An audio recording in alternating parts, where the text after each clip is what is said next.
വിത്ത് കിട്ടുന്ന കേട്ടിട്ട് വന്നതാ. പിന്നെ ഞങ്ങളുടെ കയ്യില് കുറച്ച് കുമ്പളങ്ങ വിൽക്കാനും ഉണ്ട്. ശേഖരന് വേണാവോ?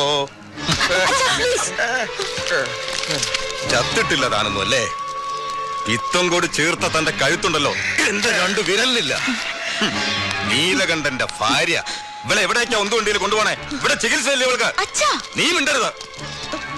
അങ്ങനെ കന്നിക്കണ്ട എരപ്പകൾക്ക് ചികിത്സ നടത്താൻ തുടങ്ങിയതല്ല ശേഖരന് ആസ്പത്രി. നമുക്ക് ഇവിടുന്ന് പോവാ, വീട്ടിലേക്ക് പോവാ. തനിക്ക് സ്വന്തം രോഗം ചികിത്സിക്കാൻ കെട്ടിയതാണെന്ന് അറിഞ്ഞില്ല. അങ്ങനെയാണെങ്കിൽ പുറത്ത് ബോർഡ് കുഷ്ഠരോഗ ആശുപത്രി എന്ന് വേറെ എഴുതി വെക്ക്. മനസ്സിന്റെ കുഷ്ഠം മാറ്റണ ആശുപത്രി.